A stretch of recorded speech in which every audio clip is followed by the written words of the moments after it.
तो बच्चे अभी हम बात कर रहे हैं लीस्ट कॉमन मल्टीपल की। तो जैसा कि इसका नाम है, क्या है इसका नाम? Least common multiple. तो लीस्ट होता है सबसे छोटा, कॉमन होता है जो हर जगह हो या जितने भी नंबर हैं उन नंबर में सब में कॉमन, क्या? उनका मल्टीपल। जैसे 4 का और 6 का एलसीएम निकालने को बोला, उदाहरण लिया हमने, एग्जांपल लिया। तो 4 का मल्टीपल लिखेंगे हम पहले तो 4 के मल्टीपल क्या क्या है? मल्टीपल मतलब उसका टेबल, 4 1 जा 4, 4 2 जा 8, 4 जा 12, 4 4 जा 16। इस तरह से हो सकता है दूसरा नंबर जो है उसमें कॉमन जो है वो जल्दी ना मिले हमें, तो हमें और मल्टीपल लिखने पड़ेंगे इसके। अभी एक और उदाहरण करेंगे, उसमें ज्यादा क्लियर हो जाएगा।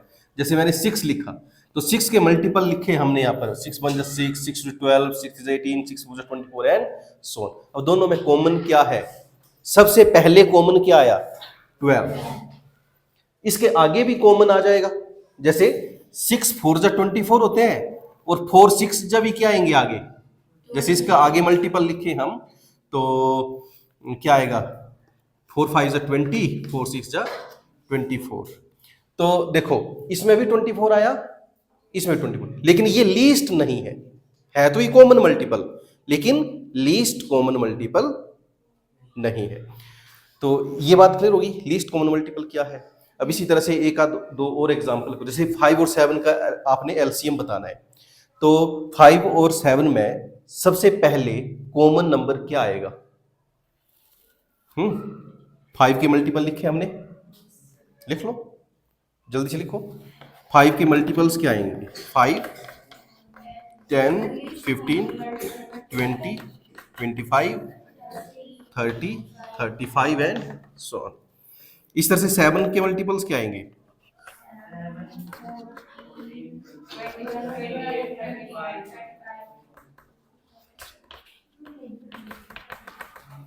ऐसा हो गया। क्या है सबसे पहले कॉमन दोनों में?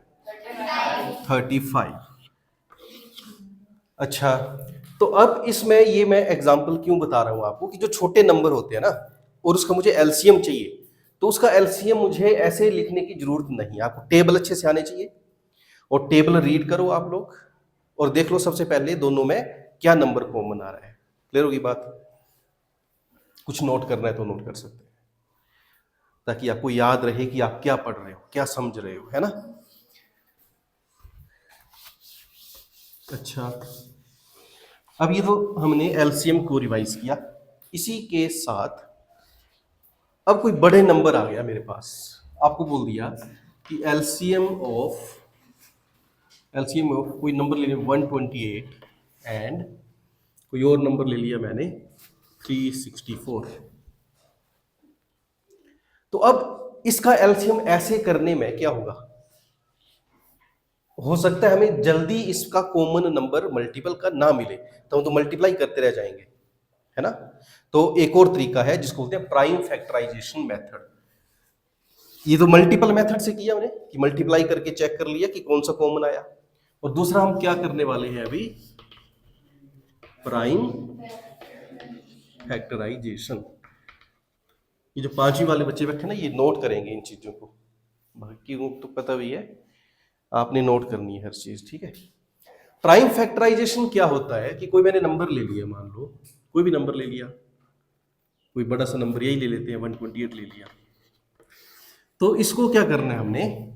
प्राइम नंबर से डिवाइड करना है। तो प्राइम नंबर्स क्या होते हैं वो एक बॉक्स में, जिनको नहीं पता है वो नोट कर लो। प्राइम नंबर्स किनको बोलते हैं? ऐसा नंबर जो किसी से डिवाइड नहीं होगा, है ना, हिंदी में इसको अभाज्य संख्या बोलते हैं। तो प्राइम नंबर्स का मतलब है अभाज्य संख्या। अभाज्य संख्या मतलब जो किसी से भाग ना हो, है ना, नॉट या इसको divisible by itself, divisible by itself only. ये सिर्फ खुद से ही भाग होता है, ये जो नंबर है ना सिर्फ खुद से भाग होता है, विद इटसेल्फ एंड बाय 1। जो खुद से भाग होगा और 1 से भाग होगा, ऐसे नंबर को हम क्या बोलेंगे? Prime number. तो कौन कौन से हैं प्राइम नंबर? 1, 2, 3, अब 4 तो नहीं बोल रहा कोई, 5, 7, 11, 13, 17। सबको समझ आ रहा है ना पैटर्न? जो जो किसी और के टेबल में नहीं आ रहा है, ऐसा नंबर जो किसी और के टेबल में, सिर्फ खुद के ही टेबल में आएगा, वो वन में ही आएगा सिर्फ। 17 बन जा 17, 17 किसी और के टेबल में नहीं आएगा, ठीक है ना? जैसे 16 है तो 16 तो बड़े सारे नंबरों के टेबल में आता है, 2 8 जा 16, 4 4 जा 16, 8 2 जा 16, है ना? लेकिन 17 क्या होगा? 17 बन जा 17, और किसी के टेबल में ये।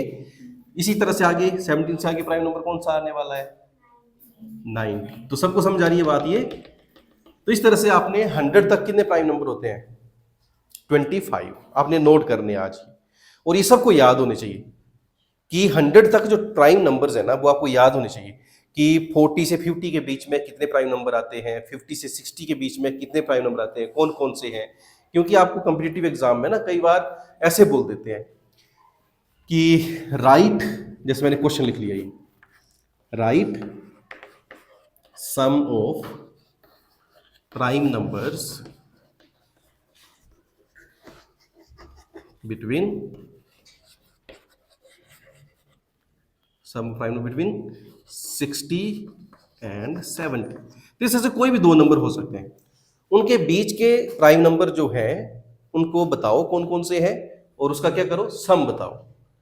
तो अब अगर आपको ये अच्छे से याद होंगे सारे प्राइम नंबर्स, तो आप जल्दी से लिख पाएंगे, सम कर देंगे। अदरवाइज आप ऐसे ढूंढते रह जाएंगे, 61, फिर आगे 67, इस तरह से आप टाइम लगेगा ना। लेकिन अगर आपने पहले से ही 2-4 बार वो रीड किए होंगे नंबर, तो एकदम से आपके दिमाग में आ जाएंगे और आप अच्छे से जल्दी से आंसर कर पाओगे। तो ये प्राइम नंबर वाली बात क्लियर होगी? प्राइम नंबर किसको बोलते हैं? ऐसा नंबर जो किसी और से डिवाइड नहीं होगा।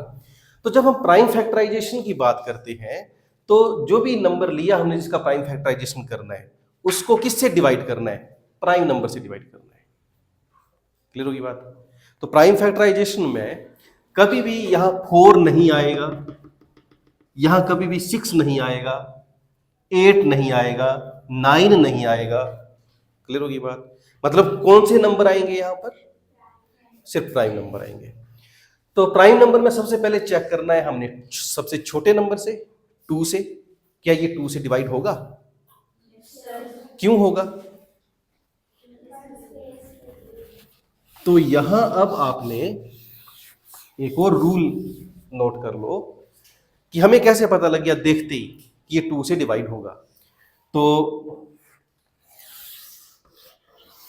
इसको बोलते हैं डिविजिबिलिटी टेस्ट। डिविजिबल बाय 2, कोई नंबर 2 से डिविजिबल होगा, उसको कैसे पता चलेगा? All numbers having 0, 2, 4, 6, 8 in ones place are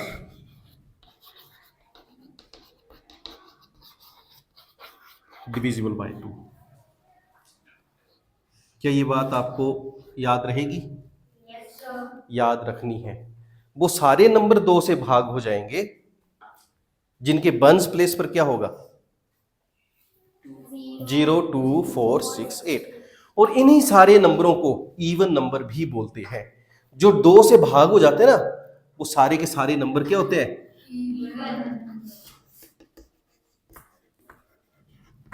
बिल्कुल बेसिक से चीजें सारी बता रहा हूं बच्चे में, बड़े ध्यान से सुनना आपने, और देखो फिर मैथ कितना इजी लगेगा आपको।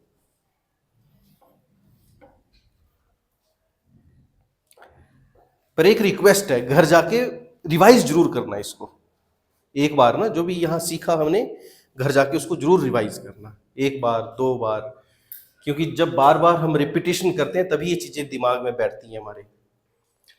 तो यहाँ कितनी चीजें समझ आई हमें? पहले तो ये पता चला कि प्राइम नंबर क्या होते हैं, तो प्राइम फैक्टराइजेशन अगर करना है हमें तो किससे होगा? वो सिर्फ प्राइम नंबर से ही होगा। फिर जब डिवाइड करने लगे हम, तो डिवाइड करते टाइम हमने देखना है कि क्या वो नंबर 2 से डिवाइड होगा। तो अगर 2 से डिवाइड होगा, उसको कैसे पहचानेंगे? वो नंबर कैसा होना चाहिए? Even number. अगर इवन नंबर होगा मतलब वो 2 से भाग होगा कि नहीं होगा? हो जाएगा। तो इवन नंबर्स क्या हैं? जिनके बंस प्लेस पर क्या है? प्लेस वैल्यू तो याद है ना सबको, कोई भूला तो नहीं है? प्लेस वैल्यू सबसे राइट साइड डिजिट कौन से प्लेस पर है? ये कौन से प्लेस पर है?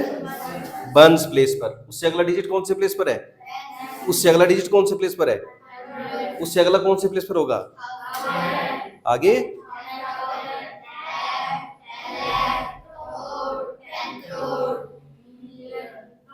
मिलियन इंग्लिश स्टैंडर्ड आ गया, वो इंटरनेशनल स्टैंडर्ड। हिंदी में बंस, टेंस, 100, 1000, 10,000, लाख, 10 लाख, करोड़, 10 करोड़, अरब, 10 अरब, खरब, 10 खरब, पदम, संग, नील ऐसे है। तो हमें इतना नहीं जाना है। फिर आगे वो साइंटिफिक नोटेशन आ जाती है।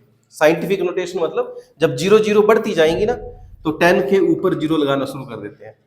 10 रेज टू पावर 5 जितनी जीरो है, जैसे मान लो 10 जीरो है, तो हम 10 जीरो नहीं लगाएंगे नंबर में, 5 इंटू 10 रेज टू पावर 10 ऐसे लिख देंगे। जैसे मान लो मुझे लिखना है 5 खरब, 5 शंख, कितनी सारी जीरोज लगेंगी उसमें, तो उन जीरोज को हम 10 की पावर 10 करके लिख देते हैं ऐसे। उसको बोलते हैं साइंटिफिक नोटेशन। तो ये तो अलग बात है। पर हम क्या बात कर रहे हैं यहां पर? हम बात कर रहे हैं प्लेस वैल्यू। ठीक, तो अगर बंस प्लेस पर क्या होना चाहिए इवन नंबर होने के लिए? कैसे पता लगेगा हमें कि इवन नंबर है? बंस प्लेस पर क्या होना चाहिए? क्या? अरे इवन नंबर कैसे पता चलेगा हमें? जो 2 से डिवाइड होगा। और 2 से कौन नंबर डिवाइड होगा? जिसके बंस प्लेस पर क्या हो? अरे ये लिखे हैं यार भाई, बंस प्लेस पर क्या होना चाहिए? 0, 2, 4, 6, 8। अगर ये बंस प्लेस पर होगा तो वो नंबर क्या होगा? इवन नंबर होगा, और वो 2 से डिवाइड हो जाएगा। तो इसका मतलब यहां पर 8 है, ये 2 से डिवाइड हो जाएगा। तो कर देंगे इसको, 2 6 जा 12, 2 4 जा 8, 2 3 जा 6, 2 2 जा 2 1 जा 2। अब देखो, अब 32 है ये, या तो सीधे टेबल बोल दो, 2 16 जा 32 होते हैं। टेबल नहीं आते तो पहले 3 को डिवाइड करो, 2 1 जा 2, कैरी बच गया 1, वो कैरी चला गया आगे, कितना बन गया अब यहाँ पर? 12। अब 2 6 जा, अब 2 8 जा, इस तरह से 2 4 जा, 2 2 जा, 2 1 जा। तो इस तरह से लिख दिए हमने 128 के प्राइम फैक्टर। इसी तरह से अगला नंबर क्या है? 364। अब क्या ये 2 से डिवाइड होगा? क्योंकि इसके बंस प्लेस पर क्या है? और 4 क्या है? 2 से डिवाइड हो जाएगा अगर बंस प्लेस पर 4 है ना। तो 2 से डिवाइड किया, 2 1 जा 2, 2 8 जा 16, 2 2 जा 4। अब ये क्या 2 से डिवाइड हो जाएगा? 2 9 जा 18, 2 1 जा, क्या ये 2 से डिवाइड हो जाएगा? ये 2 से डिवाइड क्यों नहीं होगा? क्योंकि इसके बंस प्लेस पर 1 है, सिंपल बात है। तो ये 2 से डिवाइड होगा ही नहीं। तो जब 2 से डिवाइड नहीं होगा तो हम चेक करेंगे कि ये 3 से डिवाइड होगा। क्यों? हाँ, अब 3 से डिविजिबिलिटी कैसे चेक करते हैं? Divisibility by 3।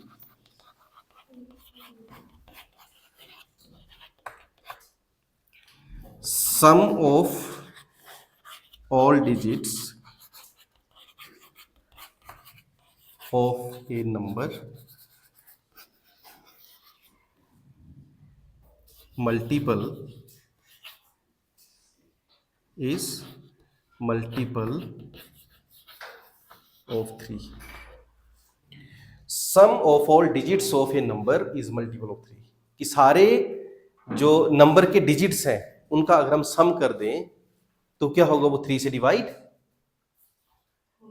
3 के मल्टीपल में आना चाहिए। मतलब जैसे कि कोई नंबर ले लिया हमने 356 357, ये नंबर ले लिया 357। मैंने आपसे पूछा कि क्या ये 3 से डिवाइड हो जाएगा, तो आपने कैसे बताना है, बिना डिवाइड करे कैसे बताना है, इन डिजिट्स को क्या करना आपने, प्लस। 7 + 5 12 + 3 15। क्या 15 3 के टेबल में आता है? आता है। इसका मतलब 3 से डिवाइड हो जाएगा, है ना। नोट कर लो इसको और याद रखना ये। अच्छा, तो ये हमारा डिविजिबिलिटी रूल आ गया 3 के लिए। तो 3 का डिविजिबिलिटी रूल यहां अप्लाई किया। क्या ये 3 से डिवाइड होगा? 91 3 से डिवाइड होगा? क्योंकि 9 + 1 कितना है? 10 3 के टेबल में आता है, मतलब ये 3 से डिवाइड। क्या ये 4 से डिवाइड होगा? तो 4 का डिविजिबिलिटी रूल है कि ये जो 2 डिजिट है ये 4 के टेबल में आने चाहिए, तभी डिवाइड होगा ना। तो अगर लास्ट में ओड नंबर है तो ये 4 के टेबल में नहीं आएगा ये भी। तो अगला चेक करो, क्या 5 से डिवाइड होगा? 5 से डिवाइड होने की क्या कंडीशन होती है? लास्ट में क्या होना चाहिए? 0 और 5। ठीक है, तो ये नोट कर लिया डिविजिबिलिटी रूल 3 का? ओके।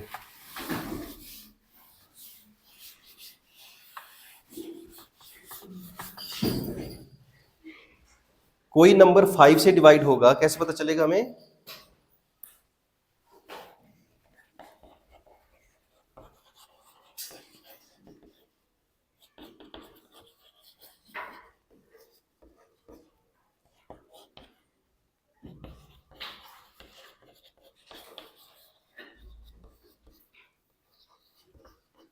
वंस प्लेस पर क्या होना चाहिए? 0 और 5। तो ये 5 से डिवाइड नहीं होगा। अगर कोई नंबर 2 से भी डिविजिबल नहीं है और 3 से भी डिविजिबल नहीं है, इसका मतलब है वो 6 से भी डिविजिबल नहीं होता है। ठीक है, तो 6 तक डिविजिबिलिटी टेस्ट हमें पता चल गए। क्या बताया मैंने? 6 का डिविजिबिलिटी टेस्ट क्या बताया? कि वो नंबर जो 2 से भी डिवाइड नहीं हुआ, 3 से भी डिवाइड नहीं हुआ, मतलब वो 6 से डिवाइड, और जो 2 से भी डिवाइड हो रहा है और 3 से भी डिवाइड हो रहा है, इसका मतलब वो 6 से डिवाइड हो जाएगा। क्लियर होगी बात? अब इसको करेंगे चेक 7 के लिए, क्योंकि 6 के लिए तो वैसे भी चेक नहीं करना था। 6 कोई प्राइम नंबर है क्या? नहीं है, तो 6 तो वैसे भी हमने यहां लिखना ही नहीं था। 5 से अगला प्राइम नंबर क्या आया फिर? 7। तो 7 के लिए चेक करेंगे इसको। 7 बन जा, 7 बन जा, कितना रिमाइंडर बचा यहां पर? 2। अब ये 2 आगे चला गया, कितना बन गया यहां पर? 7 के टेबल में 20 बनाता है। 7 3 जा, इसका मतलब ये किससे डिवाइड हुआ? 7 3 जा 20। तो अब 13 क्या है? 13 क्या है? अपने आप में प्राइम नंबर है ना 13। तो हमने क्या बात करी कि जो प्राइम नंबर होगा वो किसी और से डिवाइड नहीं होगा। तो इसका मतलब है 13 किससे डिवाइड होगा? खुद से। ठीक है, तो ये बात करी हमने प्राइम फैक्टराइजेशन की।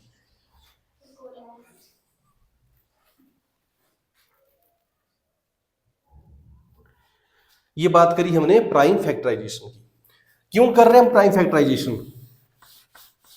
याद रहा कि भूल गए हो? हमारी कहानी कहां से शुरू हुई है?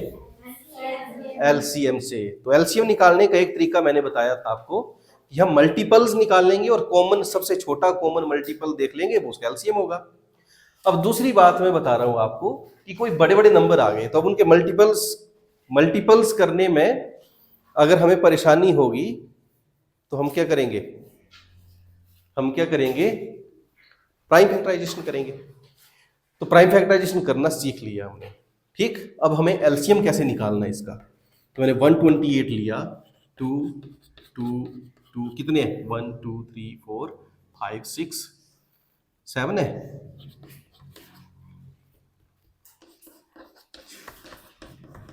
इस तरह से। और 364 का प्राइम फैक्टर क्या आया, इनका एलसीएम क्या आया। एलसीएम के लिए अब देखो ध्यान से, क्या करेंगे हम, सबसे पहले देखेंगे दोनों जगह कॉमन नंबर क्या है। 2 दोनों जगह है। अब काउंट करेंगे यहां कितनी बार है, कितनी बार है ये काउंट करना है, कितनी बार है 2 यहां पर, यहां कितनी बार है, 7 बार। तो एलसीएम में ध्यान से रखना, बात हिंदी में लिख लो इसको, एलसीएम में जो जो कॉमन अंक होगा वो ज्यादा बार वाला लेना है। ये याद रखनी है बात आपने। एलसीएम में क्या करेंगे हम, पहले सबसे देखेंगे कॉमन क्या नंबर है, जो कॉमन नंबर है उनको काउंट करेंगे कितनी कितनी बार है। यहां पर ये कॉमन नंबर 7 बार है और यहां ये कॉमन नंबर कितनी बार है, 2 बार। तो हमने एलसीएम निकालते टाइम यहां कितनी बार लिखना है, क्या बोला मैंने, ज्यादा बार। ज्यादा बार कितनी बार है, 7 बार। तो ये लिखना है मैंने 2 की पावर 7। अभी बताया मैंने पावर का मतलब, 2 के सिर के ऊपर 7 लिख दिया, मतलब 2 कितनी बार लिखना है हमने, 7 बार लिखना है। मल्टीप्लाई कर लिया, जो बच गए नंबर वो सारे लिखने। क्या क्या बच गया, यहाँ 7 बच गया, यहाँ 13 बच गया, यहाँ 1 बच गया।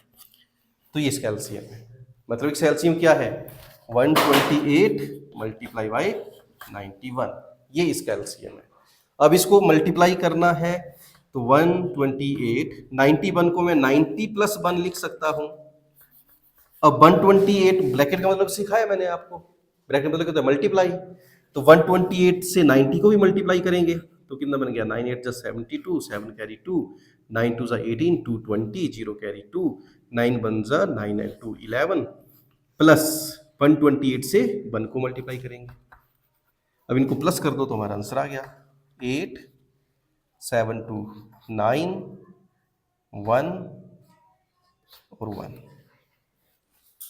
तो आंसर आ गया। आगे कन्वर्टेबल कर जाओ, बाकी मैं वीडियो डाल दूंगा, उसको रिवाइज करना है। अच्छा, तो तूने बेसिक बात सीखी, क्या सीखा इसमें, क्या करना सीखा, एलसीएम निकालना सीखा। ये बात है मेन याद रखने वाली कि जब हमें 2 नंबरों के प्राइम फैक्टर से एलसीएम निकालना है, प्राइम फैक्टर से, तो क्या करना है उसका, उन प्राइम फैक्टर्स को लिखो, जो ज्यादा बार है उसको लो और जो बच गए वो सब लो। अक्सर ध्यान है आपका, वो लिखी बात जो मैंने लिखी हिंदी में, तब याद रहेगा सब आपको ना, रिवाइज तभी कर पाएंगे घर जाके फिर आप लोग। आपका हुआ क्लियर एलसीएम।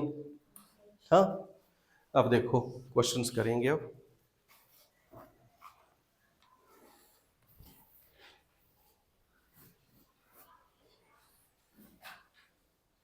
मिटा दूं ना ये,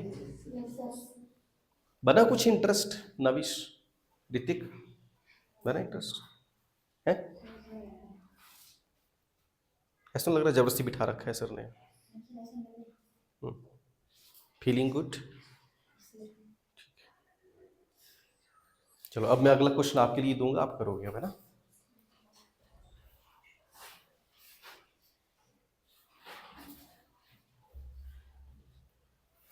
मिटा दूं ना ये सब। अच्छा, एलसीएम के साथ ना एचसीएफ भी अब साथ में समझ लेते हैं फिर।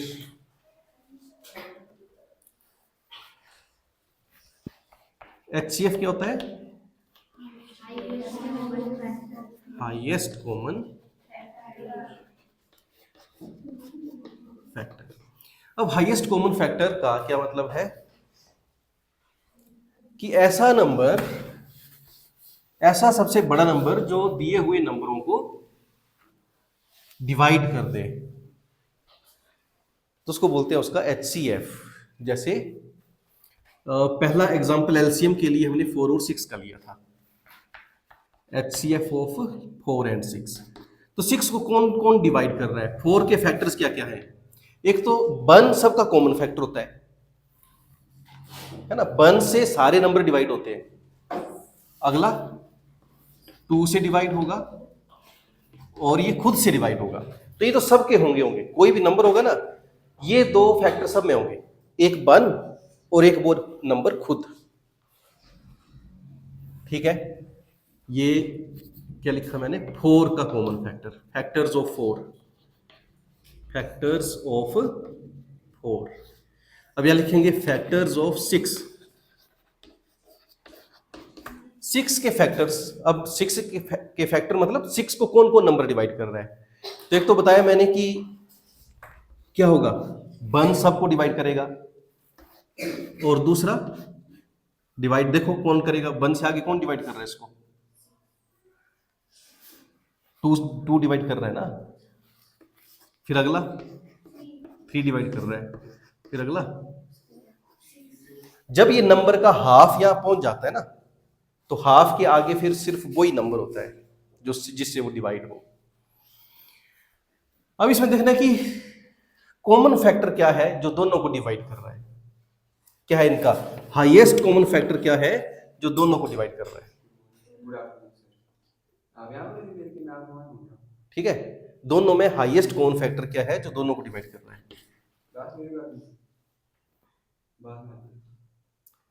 क्या है जो दोनों को डिवाइड कर रहा है? तो ये आ गया इसका HCF। अब इसी HCF को हम प्राइम फैक्टर से कैसे करेंगे? अब जैसे मैंने लिखा ना, एलसीएम में जो कॉमन अंक हो वो ज्यादा बार लेना है। अब HCF के लिए क्या करना है हमने?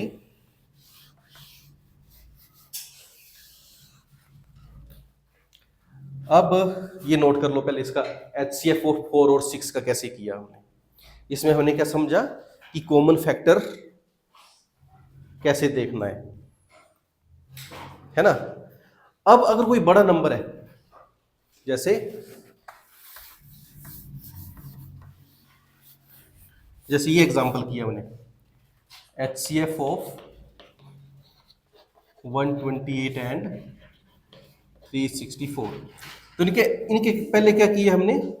प्राइम फैक्टर करना सीख लिए। तो प्राइम फैक्टर लिखने हैं पहले हमने।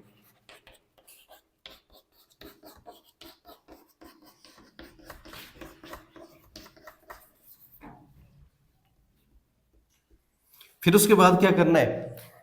अब इसमें भी कॉमन नंबर देखना है, लेकिन कौन सा कॉमन? HCF में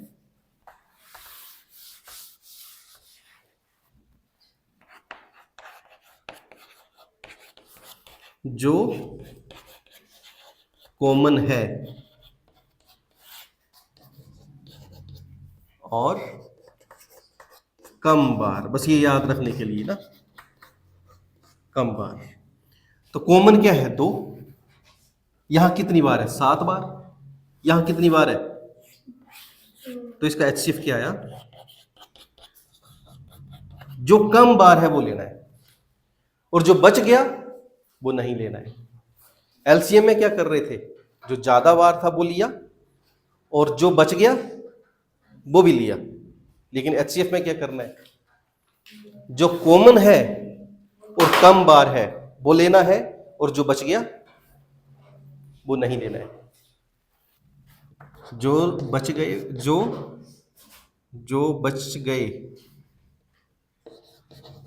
जो फैक्टर्स बच गए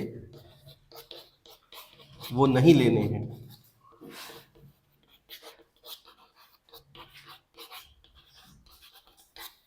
ये इसका HCF है। ठीक है, तो ये बहुत जरूरी है, बहुत जरूरी। 10th तक ये आप 10th तक तो आपको ये एक्सरसाइज में मिलेंगे करने को। उसके आगे जब आप हायर मैथमेटिक्स या +1 +2 में उसके आगे पढ़ेंगे तो भी यही बेस है, एलसीएम और HCF। बिना एलसीएम और एचसीएफ को सोल्व करे आप बड़े बड़े जो डेरिवेशंस होंगे, प्रॉब्लम होंगे, उनको सोल्व नहीं कर पाएंगे। तो this is the very very important basic. अच्छा, समझ आया सबको? किसी को कोई परेशानी? चलो फिर क्वेश्चंस करो।